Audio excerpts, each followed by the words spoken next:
Donc, ça fait déjà un moment que je sais que je dois parler et ça fait des années que j'ai des sujets et j'ai tout le temps des sujets et des sujets. Et c'est là, au moment où on me demande, rien. Nada, que dalle, rien du tout. Et il y a 2 semaines, je réfléchissais et là, j'ai eu 2 sujets qui me sont venus à cœur. Mais il y en a un, je me suis dit, si je me lance là-dedans, c'est mort. C'est parti et ça va être catastrophique. Donc, tu peux mettre la première image, Owen. Le thème de ma prédication aujourd'hui, c'est « Dieu n'est pas grand parce que Dieu est grand parce que il ». Donc, ce n'est pas parce que j'ai une belle vie et parce que j'ai un bon ministère ou encore que j'obtiens ce que je veux que Dieu est grand. Dieu est grand parce qu'il est grand et c'est tout, peu importe les circonstances.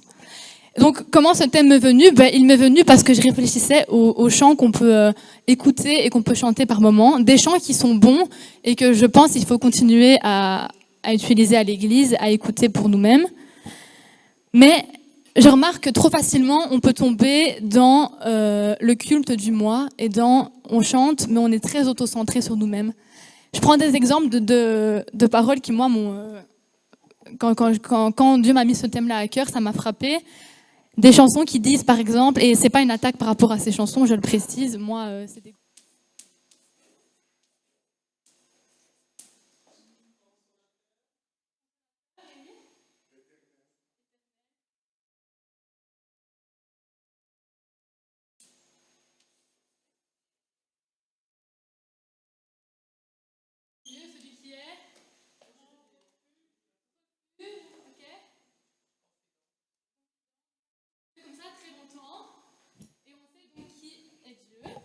Est-ce que tu peux mettre la diapositive suivante ?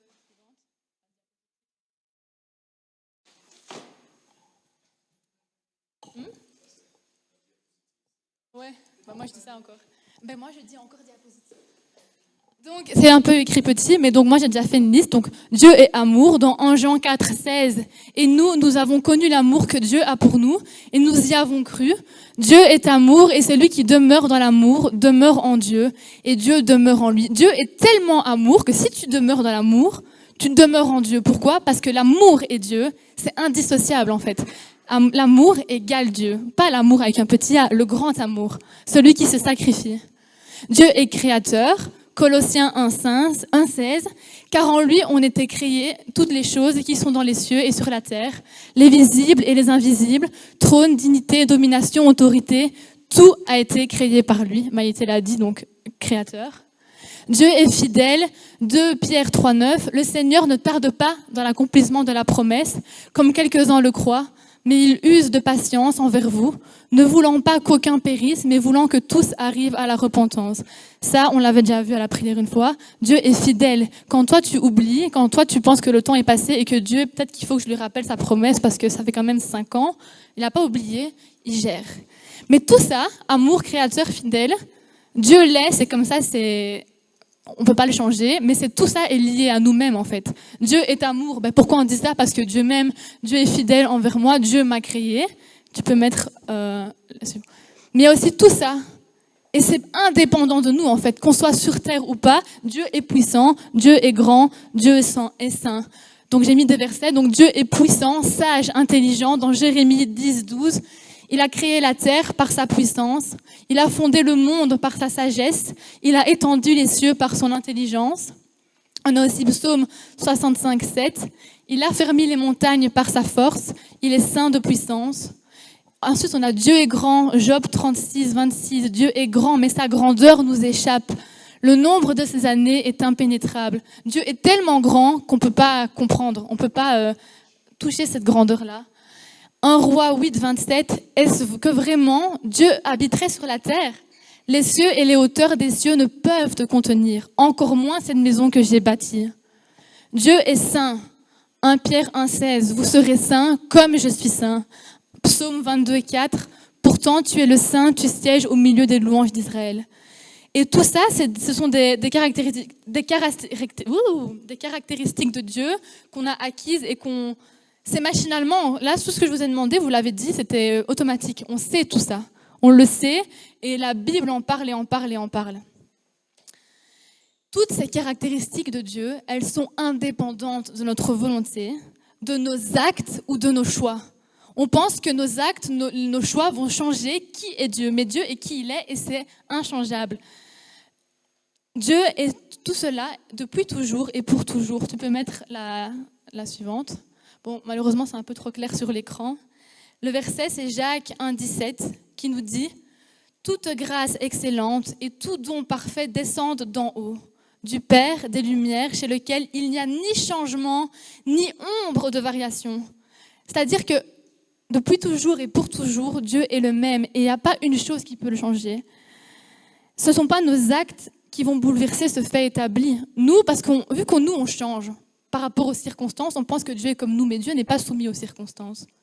Dieu est au-dessus de ça.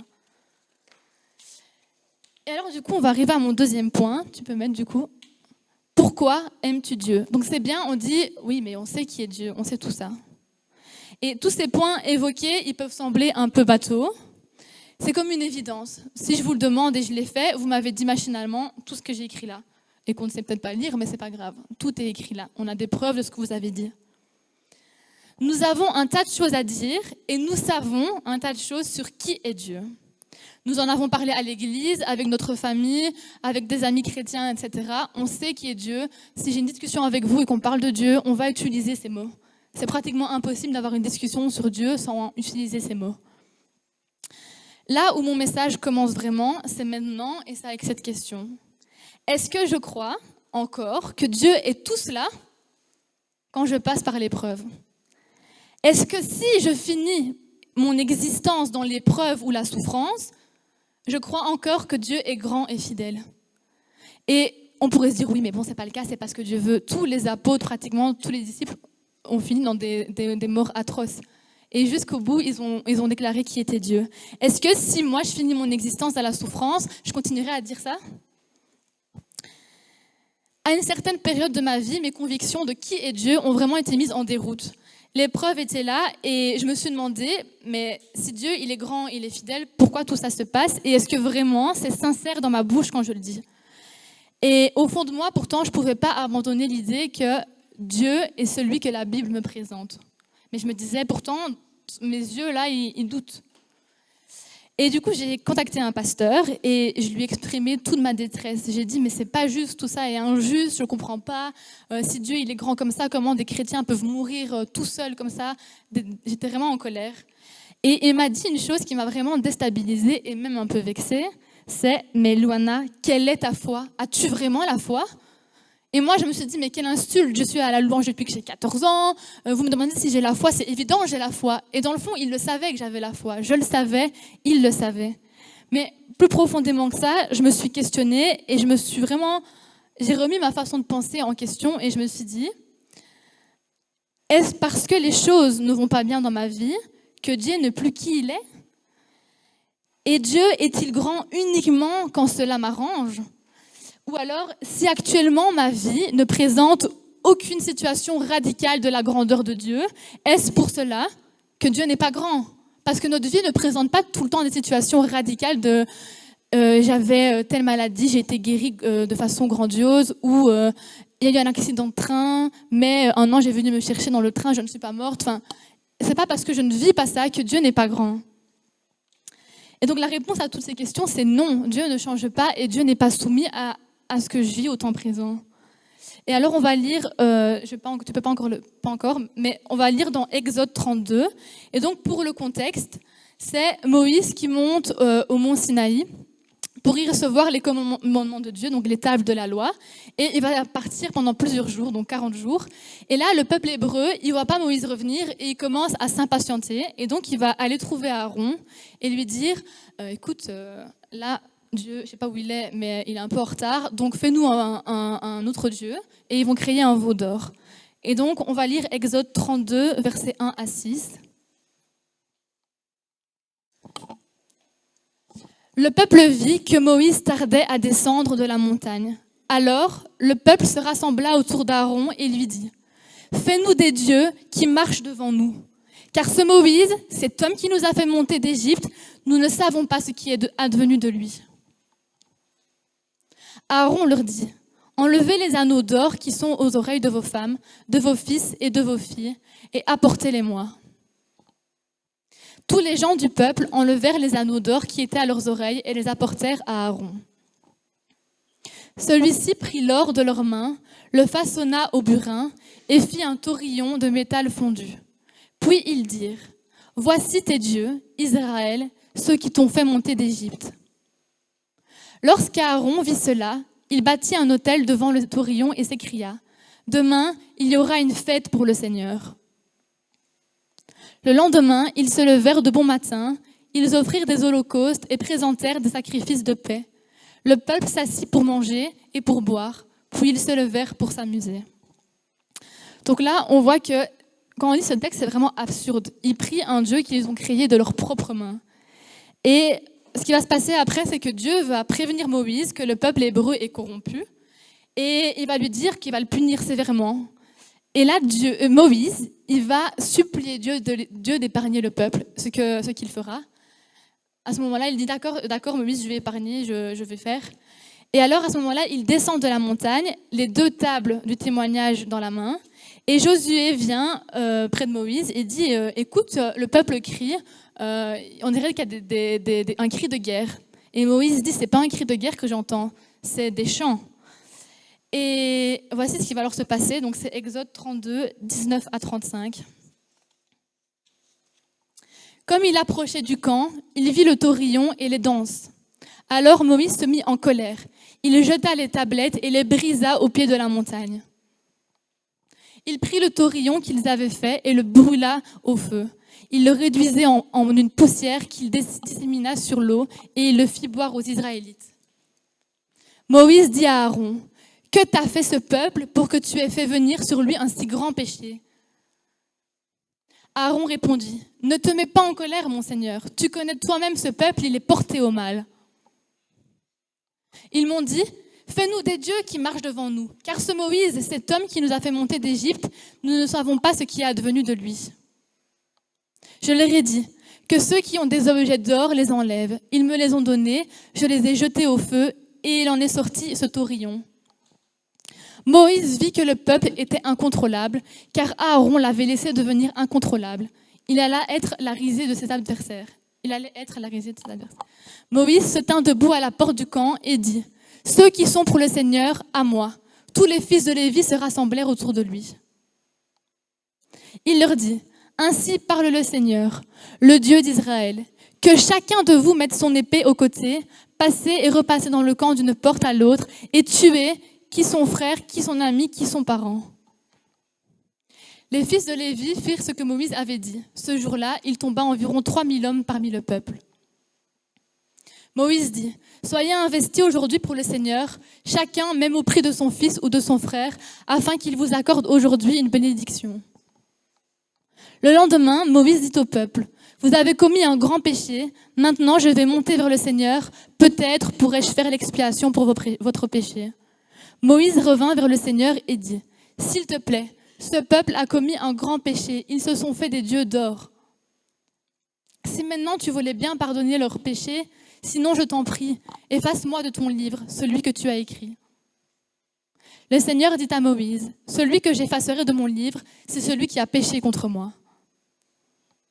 Maintenant, va, conduis le peuple où je t'ai dit. Mon messager marchera devant toi, mais le jour où j'interviendrai, je leur ferai rendre des comptes pour leurs péchés. » Le Seigneur frappa le peuple d'un fléau parce qu'ils avaient fait ce taurillon, celui qu'Aaron avait fait. Ici, on parle de taurillon, mais plus souvent, on dit le veau d'or. C'est le veau d'or que le peuple d'Égypte s'est fait. Et ce peuple-là, il nous montre une chose, c'est que notre connaissance de Dieu, elle est si facilement ébranlée par les circonstances. Nous sommes très humains et c'est totalement normal. Donc, je pars mes pages. Et donc, le peuple hébreu ici, il a manifesté un grand doute sur qui était Dieu. Moïse s'est absenté 40 jours. 40 jours, c'est pas grand-chose. Il a suffi de 40 jours pour que le peuple soit déboussolé. Et pourtant, le peuple hébreu, c'est pas n'importe qui. Le peuple hébreu, il a vu des miracles impressionnant. D'un bâton que Moïse avait, il a vu des miracles se produire. Il a vu le peuple d'Égypte l'armée d'Égypte sous l'eau. Il a vu sa délivrance alors que c'était impossible. Il était sous l'esclavage depuis tellement longtemps. Il a vu des choses incroyables et pourtant, Moïse s'absente 40 jours. Dieu garde silence quelque temps et c'est fini. C'est fini. Dieu n'est plus qui il est et il se monte en veau d'or. Ce qui est complètement absurde là-dedans, comme je l'ai dit, c'est que le veau d'or, c'est eux qui l'ont fabriqué. Donc, ce peuple-là qui a vu la grandeur de Dieu, qui a vu les miracles de Dieu, donc des choses vraiment impressionnantes, il a préféré louer un Dieu qu'il a sculpté de ses mains plutôt que celui qui a fait des miracles pour lui. C'est vous dire à quel point la connaissance de ce peuple était vraiment minime. Il n'était pas ancré dans la connaissance de Dieu et ce peuple aimait Dieu parce qu'il le délivrait. Il aimait Dieu quand il n'avait pas faim, quand il n'avait pas soif, mais dès qu'il n'était pas satisfait, il était déstabilisé et corrompu. Et l'attitude du peuple hébreu, elle peut nous questionner sur 2 points. 1, est-ce que je connais réellement Dieu? Et 2, quand est-ce que j'aime Dieu? Est-ce que je connais réellement Dieu? Comme je l'ai dit, le peuple, il a oublié les promesses de Dieu comme ça. Il demande à Aaron, donne-nous un Dieu qui va marcher devant nous. C'est absurde, c'est ce que Dieu fait depuis le début avec ce peuple. Donc ils vont se créer un veau d'or qu'en plus ils vont devoir porter eux-mêmes en marchant. Donc c'est ridicule, de A à Z c'est ridicule. N'importe qui de sensé ici se dirait mais ils sont fous, ils sont idiots. Et pourtant ils le font. Et nous on doit se dire qu'on est parfois très identiques à cela. Ils savaient qui était Dieu en surface. Ils savaient qui était Dieu quand ça allait bien. Mais dès que ça n'allait plus, leur connaissance de Dieu, elle était ébranlée, ça n'allait plus. Et parfois, nous, c'est comme ça. On connaît Dieu, on voit qui est Dieu. Et quand tout va bien, on dit, Dieu, il est comme ça. Dieu, il est comme ci. Nanana. Dieu est fidèle. Dieu est créateur. Dieu est ça. Et dès que ça ne va plus, on est ébranlé. Et on se dit, comme moi je l'étais, et on se dit, est-ce que vraiment tu es fidèle si cela se passe comme ça? Le deuxième point, c'est, donc comme j'ai dit, quand est-ce que j'aime Dieu? Le peuple hébreu, quand il a été libéré, il a adoré Dieu, il s'est prosterné devant Dieu, c'était magnifique, c'était incroyable, c'était le peuple de Dieu. Mais dans le temps où Dieu faisait silence, dans le temps où il avait soif, dans le temps où il avait faim, il s'est rebellé contre Dieu, contre celui qui l'a sorti de l'esclavage, contre celui qui a fait tomber les plaies sur l'Égypte. Contre ce Dieu-là, il s'est rebellé. L'amour du peuple envers Dieu était un amour intéressé. Je t'aime parce que tu me nourris, je t'aime parce que tu me donnes à boire, je t'aime parce que je ne suis plus esclave, mais si tu ne me donnes pas ce que je veux, je vais créer un veau d'or. Et nous, on est comme ça aussi. Parce que quand Dieu fait pas ce que je veux et que Dieu te dit non, c'est pas ton mari, tu te dis c'est pas grave, c'est mon mari. C'est moi qui décide, c'est mon mari. Quand Dieu te dit c'est pas ce travail, c'est pas grave, moi je viens plus à l'église. Et quand Dieu te dit c'est pas ça, et on est capricieux en fait. On aime Dieu quand ça nous arrange. Il est aisé de crier « Oh, combien Dieu est grand et fidèle » quand nous fêtons une bonne nouvelle. Mais quand tout va mal autour de nous, avons-nous toujours le même zèle pour proclamer qui est Dieu et l'aimer? Alors, je vais prendre une image et du coup, j'ai encore mon matériel.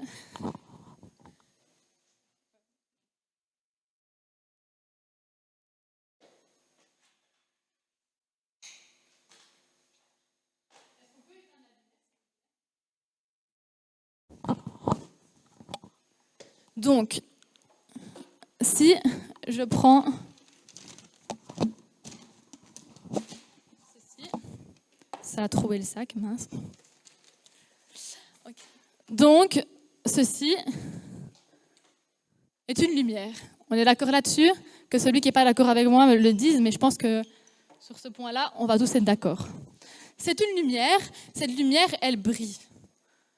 Est-ce que quelqu'un peut me dire qu'elle ne brille pas? Non, personne ne peut me le dire. Je n'attends même pas votre réponse, c'est impossible. Si je place cet objet à côté de la lumière, cet objet est éclairé. Ok, la lumière brille sur l'objet, on est d'accord? Vous voyez tous ou pas? Parce qu'en fait... Donc l'objet brille parce qu'il est éclairé par la lumière. Si j'enlève l'objet, est-ce que la lumière brille toujours? Absolument, c'est la lumière, elle brille. Loana scientifique. Si maintenant, je prends cet objet et que je l'écrase et que je le broie, est-ce que la lumière a arrêté de briller? Non, parce que c'est la lumière, elle brille, peu importe les circonstances qui entourent l'objet, peu importe que l'objet soit présent ou non, peu importe que l'objet soit brisé comme il est là ou non, la lumière brille. Ok? Vous voyez où je veux en venir? Dieu, c'est la lumière en fait. Tout ce qu'on a dit là, Dieu, il est ça. Dieu est amour, Dieu est fidèle, Dieu est bon. Et que tu sois là ou pas, que tu sois né ou pas, Dieu est ça. C'est pas une question en fait. C'est pas oui, mais ça ne se passe pas comme prévu. Et ça, c'est pas ce que je pensais, donc tu n'es plus ça. Si, Dieu est ça. Que tu sois là ou non, Dieu est ça. Que ta vie soit une vie de souffrance, comme celle de Job, même si après il a été restauré et tout. Dieu reste tout ça. Ok? Voilà pourquoi le titre de ma prédication est « Dieu n'est pas grand parce que je, mais Dieu est grand parce que il ». Okay? Dieu n'est pas grand parce que je vais bien, Dieu n'est pas grand parce que j'ai un ministère, Dieu n'est pas grand parce que je suis en bonne santé, Dieu est grand parce que il est point barre en fait. Et on a trop tendance à louer Dieu, on a trop tendance à louer Dieu parce que tu as fait, parce que je, et parce que... Mais on doit, je pense, et tout ça est bon, hein, mais on doit arrêter d'être centré sur nous-mêmes. Parce que si aujourd'hui, toi, t'es malade ou que t'es en plein divorce parce que ton mari t'a trompé, et désolée si ça concerne quelqu'un, je ne sais pas, Dieu n'est pas moins bon pour toi que pour celui qui vient de vivre le plus beau des mariages.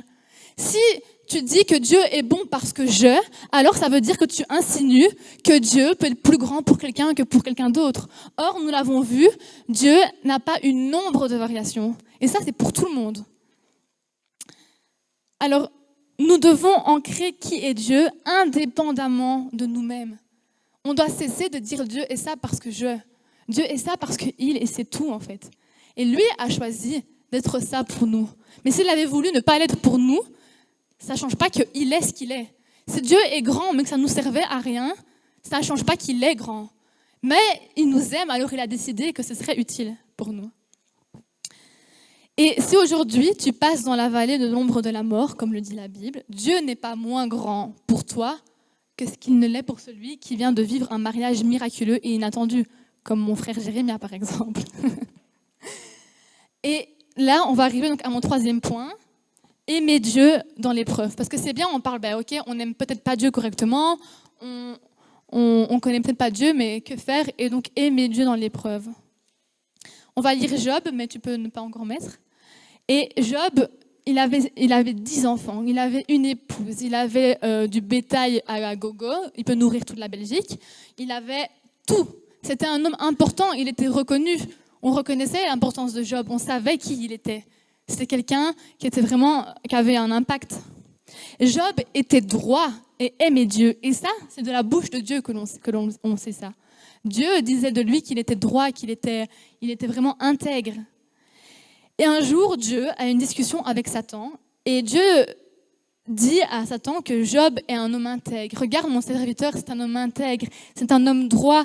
C'est un homme qui m'aime. Et Satan lui répond que c'est parce qu'il a tout pour lui en fait. Il dit oui, mais ton serviteur, si tu lui enlèves ça, on va voir s'il va toujours t'aimer. C'est facile de dire que ton serviteur il t'aime, mais tu lui as tout donné. Enlève-lui, tu vas voir. Et Dieu dit à Satan, ok, je te livre tout ce qu'il y a à Job, mais ne touche pas à Job. Tu ne le tues pas. Et forcément, Satan, il ne fallait pas lui dire 2 fois. Et Job va être soumis à cette épreuve. Il va perdre ses enfants, il va perdre son bétail, il va tout perdre. Job va tout perdre. C'est le pire cauchemar, c'est le pire truc qu'on puisse vivre. Tout, il perd tout. De là, il tombe à là, même sa santé devient mauvaise. Et on va lire 2 passages des réactions de Job. Quand on vient lui murmurer que Dieu n'est pas bon, quand on vient lui dire de maudire Dieu, voici ce qu'il répond. Alors ma diapositive n'est pas top, on ne la voit pas très bien, mais elle était jolie, alors je n'ai pas voulu la supprimer. Donc d'abord dans Job 1, 20 à 22, Job se leva alors, il vient de tout perdre. Job se leva alors, déchira son manteau et se rasa la tête. Puis il se jeta par terre, se prosterna et dit « C'est nu que je suis sorti du ventre de ma mère, et c'est nu que je repartirai. L'Éternel a donné et l'Éternel a repris. Que le nom de l'Éternel soit béni. Dans tout cela, Job ne pécha pas. Il n'attribua rien d'inapproprié à Dieu. Job 2, 9 à 10. Cette fois-ci, Satan s'attaque à la santé de Job. Et alors, là, le verset commence. Sa femme lui dit, « Tu demeures ferme dans ton intégrité. Maudis Dieu et meurs. » Mais Job lui répondit, « Tu parles comme une femme insensée. Quoi? Nous recevons de Dieu le bien et nous ne recevrions pas aussi le mal? En tout cela, Job ne pécha point par ses lèvres. » Alors, si on étudie Job plus profondément, pour les quelques théologiens, on saura que Job, il n'avait pas tout compris. Il n'avait pas tout compris sur qui était Dieu. Il n'avait pas tout compris sur comment Dieu fonctionnait. Et il était très religieux, Job. Il pensait que quelqu'un qui était juste devant Dieu ne pouvait pas être puni. Ou que si Dieu punissait quelqu'un, c'est qu'il allait y avoir quelque chose derrière. Mais si on lit tout Job, on voit aussi que Job a appris beaucoup de choses. Et que dans l'épreuve, ça l'a conduit à une plus grande connaissance de Dieu. Et pour le dire franchement, je ne pense pas qu'on peut tous dire ça. Il y a des personnes, et franchement, ce sont des témoignages, qui dans l'épreuve apprennent vraiment de Dieu et se relèvent et apprennent comme Job. Mais souvent, nous maudissons Dieu. Nous avons une facilité à maudire Dieu, à oublier. En fait, l'être humain vit la souffrance à fond, mais s'habitue au bonheur, s'habitue à la joie, ça c'est vrai. Hein. La joie est quelque chose de normal pour nous et on l'oublie, on trouve que c'est un acquis. Mais dès qu'il va y avoir une souffrance, Dieu il en prend plein son grade, alors que Dieu est juste merveilleux.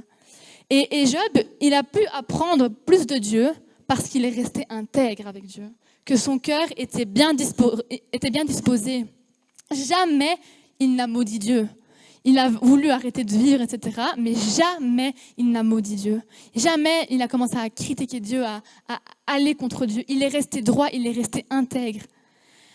Et l'attitude de Job nous apprend quelque chose, c'est aimer Dieu en toutes circonstances pour approfondir notre connaissance de qui il est en fait. Job était humain comme nous. Il ne connaissait pas parfaitement Dieu. Et c'est un travail continuel. Je ne cherche pas à vous culpabiliser ici. On ne connaîtra jamais parfaitement Dieu parce que on l'a dit, sa grandeur nous dépasse. On ne peut pas connaître Dieu pleinement parce qu'on est imparfait. Mais on peut chercher à le connaître plus. En tout cas, ce qu'on peut apprendre aussi, c'est que malgré les épreuves de Job, le caractère de Dieu n'a jamais changé. Dieu n'était pas moins grand, amour puissant ou fidèle parce que tout s'effondrait autour de Job. Non. Et d'ailleurs, par la suite, comme je l'ai dit, Dieu, il va bénir grandement Job. Dieu va lui rendre encore plus. Et donc, on va déjà être à ma conclusion, mais qui est quand même un bon morceau. Je pensais que j'allais être trop longue, mais ça va finalement. Donc, en conclusion, que devons-nous faire? Parce que tout ça, c'est très bien. Et en fait, là, je vous ai juste culpabilisé. La conclusion, c'est qu'on n'aime pas Dieu et on ne connaît pas Dieu. C'est vrai. On n'aime pas assez Dieu. Moi-même, je ne connais pas assez Dieu et j'aime pas assez Dieu. C'est vrai, moi, je me reconnais là-dedans. Est-ce que quelqu'un se reconnaît là-dedans? On n'aime pas parfaitement Dieu. Personne? Vous aimez tous parfaitement Dieu? Ah là là, vous n'êtes pas... Donc, moi, j'aime pas parfaitement Dieu. Je ne connais pas parfaitement Dieu. Mais l'objectif, c'est d'arriver à aller plus loin. Et donc, en conclusion... Pour moi, la conclusion, c'est en 3 points. Nous sommes humains et imparfaits, et pour connaître Dieu, une vie, ça ne suffira jamais. Tout cela, on le sait, et tout cela, notre Père le sait aussi, et il ne nous en veut pas. Alors, comment procéder? D'abord, j'ai envie de lire Jérémie 17, 9. « Le cœur est tortueux par-dessus tout, et il est méchant. Qui peut le connaître ?» Le cœur dont on parle, c'est le cœur de l'homme, et ce passage nous dit qu'il n'y a rien, on peut voir plusieurs traductions, il n'y a rien, mais alors rien, de plus tortueux que l'homme, que le cœur de l'homme. On est trompeur, on est menteur, même parfois, comme dirait papa, on se ment à nous-mêmes. Et on se fait croire que c'est vrai, et on arrive à croire qu'on ne s'est même pas menti à nous-mêmes, tellement on est compliqué. Mais la réalité, c'est qu'on est ça. Parfois, moi, ça m'arrive, je me rends compte et je me dis, dans l'épreuve, je me dis, ok, je vais prier, je vais reconnaître qui est Dieu, et je prie, Seigneur, tu es fidèle. Mais si j'analyse mon cœur, je me rends compte que si je dis « Dieu, tu es fidèle », c'est pour que Dieu voie que je suis bien dévouée et qu'au final, il me montre qu'il est fidèle en me donnant ce que je veux. Vous voyez comment on peut être compliqué? Oh Seigneur, ça c'est un exemple que papa avait donné à Bruxelles. Seigneur, bénis mes ennemis. Tu m'as dit de bénir mes ennemis, c'est ton exemple, hein, papa, je te le vole. Et tu pries, mais en vrai, ce que tu attends, comme tu dirais, c'est qu'un boulet de canon leur tombe sur la tête. Vous voyez ce que je veux dire? Bénis-les, mais derrière, tu espères qu'en fait, vu que toi, tu as bien agi avec lui, lui va se faire écraser et il va être le dernier des derniers. Il n'aura jamais ce qu'il veut. Vous voyez? On est comme ça. Et on est tous comme ça. Moi, je suis comme ça. Vous, vous êtes comme ça. Je n'ai même pas besoin de vous le demander. Je sais que vous êtes tous comme ça et je suis comme ça. Mais la chose importante, c'est la première étape, c'est de reconnaître qu'on est comme ça. Dieu ne nous en veut pas. Du moment où le péché est rentré dans le monde, notre cœur est devenu comme ça. Et Dieu ne nous en veut pas, mais l'important, c'est de reconnaître qu'il n'y a rien de plus tortueux que mon cœur. Pas que le cœur de ton voisin, parce qu'il y en a, même là, jusque-là, on peut aller loin. Je sais que celui-là, son cœur est vraiment tortueux, hein, parce que quand il me fait un compliment, je sais très bien que derrière, il va aller cracher et tout. Ok, c'est votre cœur là dont on parle, c'est pas celui de ton voisin, c'est toi. Et il faut vraiment prendre conscience de ça, le reconnaître. Et je pense que dans chaque situation, il faut analyser et se questionner. Alors vous allez me dire, mais purée, notre vie, on va prendre du temps. Mais oui, mais c'est pas grave, parce que tu vas grandir. Moi, maintenant, quand je prie, je me dis, ok Seigneur, je te prie pour ça, mais dans le fond, c'est ça que je veux. Et dans le fond, je te prie pour ça, et je sais que je le fais parce que j'ai un intérêt derrière. Change mon cœur est tortueux, aide-moi. Et jamais Dieu va fermer la porte à un enfant qui lui dit, Seigneur, je veux que tu changes mon cœur, je veux être plus droit devant toi. Et donc, il faut se poser des questions. Quelles sont les raisons pour lesquelles je te loue? Est-ce que je te loue le matin, le dimanche, parce que derrière, je sais que tu as une promesse et que si je te loue, je reste fidèle, tu vas l'accomplir? Est-ce que je reconnais que tu es fidèle parce que j'attends quelque chose derrière? Si ma vie était une vie de souffrance, est-ce que je continuerais à t'aimer? On doit être honnête envers nous-mêmes. Si la réponse est non, j'ai envie de vous dire, c'est pas grave. Si à l'heure actuelle, la réponse est non, c'est pas grave. Mais déjà, quand vous le reconnaissez, c'est une première étape. Dieu veut qu'on soit juste sincère. Et Dieu n'en veut pas aux êtres humains d'être humains. Ok? Et Dieu ne rejettera jamais un enfant qui lui dit ceci. Père, je veux apprendre à t'aimer au-delà de mes propres intérêts. Alors la deuxième étape pour moi, c'est lire la parole. Alors ça, chaque fois que je parle à la prière ou quoi, c'est le truc que je dis, mais c'est vrai. Pour aimer Dieu, pour connaître Dieu, il n'y a pas de miracle, il faut ouvrir sa Bible. Si tu veux connaître Dieu juste parce qu'on t'a parlé de Dieu à l'église, il y a un moment donné, tu vas atteindre un plafond et voilà, c'est fini en fait. Si tu veux, et tu vas le connaître. Si tu viens juste à l'église, tu vas le connaître. Tu vas savoir ce qu'on dit de lui dans la Bible, mais tu ne vas pas l'expérimenter en fait. C'est seulement au moment où tu vas ouvrir ta Bible, parce que les chrétiens, ils ont une Bible sur leur bureau qui reste trop longtemps fermée. C'est seulement au moment où tu vas ouvrir ta Bible que tu vas savoir qui est Dieu. Et que plus tu vas connaître quelqu'un, plus tu connais quelqu'un, plus tu vas l'aimer. On est bien d'accord? Ceux avec qui je ne passe pas de temps, je les aime, mais voilà, sans plus, je ne les connais pas. Par contre, une personne avec qui je vais passer du temps, une personne avec qui je vais échanger des discussions, mais je vais l'aimer en fait. Enfin, vous allez me dire pas tout le monde, encore une fois, mais si, quand tu as un cœur disposé, tu vas aimer cette personne. Il est impossible d'aimer quelqu'un et de servir quelqu'un et de consacrer sa vie à quelqu'un qu'on ne connaît pas. Alors j'ai envie de vous dire une chose, aujourd'hui c'est un choix qu'on fait. Alors vous allez dire oui mais je travaille, je rentre à 6 heures, si je dois encore me réveiller à 5 heures pour lire la Bible, voilà, je suis la première à dire ça. Oui, ok, mais alors ne dis pas que tu veux servir Dieu parce qu'à un moment donné, si tu n'ouvres pas ta Bible et que tu ne connais pas Dieu, mais tu vas te décourager en fait, tu vas te décourager. On ne peut pas être fidèle à quelqu'un avec qui on ne passe pas de temps. Ce n'est pas possible. Donc, il faut lire la parole. Et quand je lis la parole, j'ai des exemples de qui est Dieu, des exemples concrets, ce qui fait que dans l'épreuve, en toutes circonstances, je me rappelle que Dieu, il est ça. Dieu, il a été fidèle envers Job. Dieu a été fidèle avec le peuple hébreu. Et la troisième étape, je pense que pour conclure les deux premières étapes, donc analyser son cœur et lire la Bible, tout ça doit être accompagné de la prière. Ok, j'ai analysé mon cœur et je suis mauvais. Ok, quand je te prie et que je dis tu es fidèle, c'est parce qu'en fait j'ai envie que tu me montres que tu l'es. Je m'en rends compte. Seigneur, aide-moi. Tu peux pas éviter la prière. Tu peux dire Seigneur, je sais que c'est pour ça que je dis que tu es fidèle Et je sais que tu ne m'en veux pas, mais j'ai besoin de te connaître vraiment.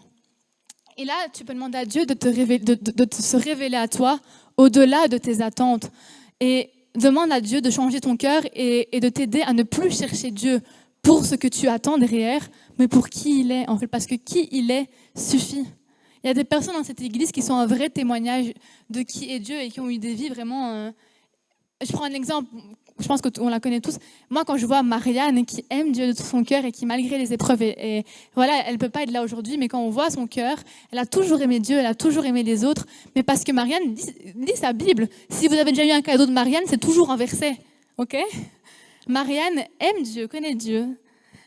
Et elle n'est même pas là aujourd'hui pour voir qu'on la met en avant. C'est pas pour la mettre en avant que je dis ça. Enfin, si, c'est bien aussi d'honorer les gens, mais voilà, on a des exemples, parce que parfois on lit la Bible, on se dit oui, mais on n'est pas comme ça, on n'est pas des humains comme ça.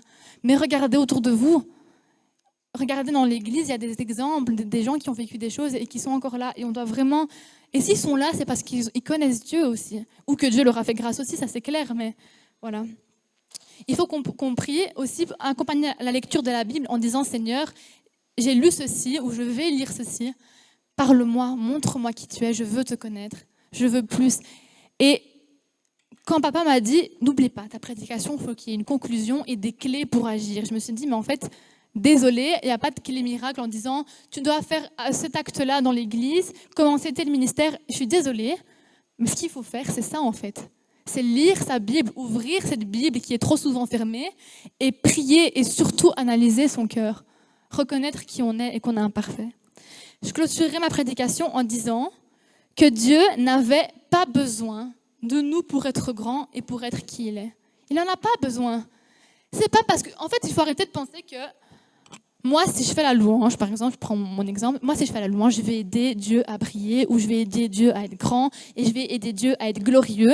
Peut-être pas Dieu à être glorieux, que tu sois là ou pas, Dieu, il est glorieux. C'est lui qui t'utilise et qui t'aide à avancer en te permettant de montrer sa gloire, en fait. Il faut arrêter de confondre. Ou alors on dit, oui, peut-être que éventuellement, si je sers, je peux compenser tout ce que Dieu a fait. Tu pourras jamais, parce que même servir, c'est pas un service, c'est une grâce. Ok ?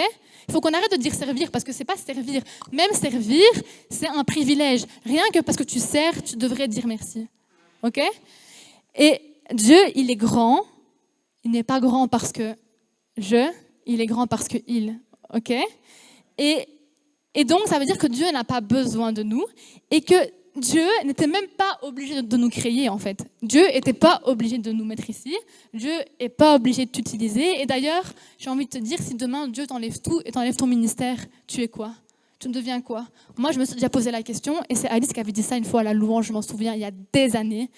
Et ça m'avait frappée parce que je m'étais dit, oh, si tu m'enlèves la louange, Seigneur, c'est vrai ça. Et depuis, merci Alice d'ailleurs, parce que depuis dans mon ministère, ça me guide, je me dis, Seigneur, tu peux tout m'enlever.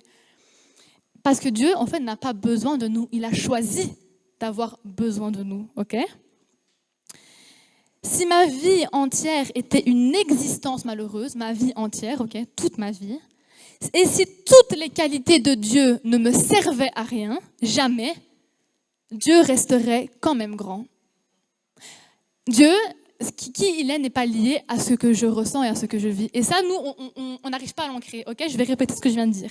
Si ma vie entière est malheureuse, si j'enchaîne les catastrophes que je ne connais même pas un jour de joie, ok, si qui est Dieu ne me sert à rien, si il est créateur, s'il est père, etc., si il est consolateur mais que je suis toujours triste, si il est un appui mais que je m'effondre tout le temps, si il est n'importe quoi mais que ça va pas dans ma vie, Dieu reste quand même un appui, Dieu reste quand même amour, Dieu reste quand même sauveur en fait, ok ? Et il faut qu'on arrête de lier qui est Dieu à qui on vit, parce qu'alors ça veut dire que Dieu peut être plus une de ses caractéristiques pour l'un que pour l'autre, et ce n'est pas le cas. Mais, ok, je vais pas finir sur un truc aussi... vous servez à rien, voyez. Non, pas du tout, c'est pas ça que je veux dire. Sauf que Dieu a choisi par sa volonté, parce qu'il a envie et parce qu'il nous aime et parce que justement il est amour, que tout ça nous servirait en fait. Il a décidé, ok, je suis tout ça, il n'a pas dit, bon ben, moi, je sais pas, j'ai une belle voix, ou moi, Dieu m'a donné un nom de guérison, mais moi, je sais que je l'ai et ça c'est suffisant. Il n'a pas dit ça et il aurait pu, et il serait quand même un bon Dieu en fait. Mais il nous aime et il a décidé que ça nous servirait à quelque chose. Il a choisi que tout ce qu'il est pour nous, tout ce qu'il est là, il le serait pour nous, pour toi, pour moi, toujours. Ce qui fait que tu peux vraiment prier pour réalise telle promesse, réalise telle chose, tu peux le faire. Mais ne soyons pas que là-dedans, ne soyons pas que dans j'attends quelque chose, parce que Dieu mérite. Et je pense que quand j'ai vu la louange aujourd'hui, je me suis dit, bon Seigneur, merci, parce qu'en fait c'est un peu un clin d'œil, qu'on ne doit pas louer Dieu parce qu'on a envie aujourd'hui qu'on est bien disposé. Si tu es mal disposé, loue quand même Dieu. Loue quand même Dieu. Et je vais peut-être être un peu dure, je ne sais pas, mais c'est un truc qu'on a déjà dit. Combien de fois on l'a dit à l'église? Tous les dimanches. Et tous les dimanches, ça recommence. Et moi, je suis mal placée parce que je suis à la louange. Et vous ne vous rendez pas compte du poids que c'est parfois d'être là et de voir que c'est juste on est en train de tirer, de tirer, de tirer. Et nous, parfois, on se tire aussi entre nous. Il ne faut pas croire. Moi, il y a des fois, j'étais à la louange, j'avais juste envie de dire à Alice, tire ton plan. Moi, je m'en fiche, quoi. Ça arrive, on est humain. Mais ça ne devrait pas être comme ça. Et j'ai envie de dire, j'ai envie de croire qu'aujourd'hui, c'est la dernière fois qu'on a besoin de le dire à l'église. Parce que ça ne devrait pas être comme ça. On devrait chaque fois être tous en train de louer Dieu tellement fort, même quand on souffre, parce que Dieu est qui il est, parce qu'il et pas parce que je. Amen. Du coup, j'ai fini.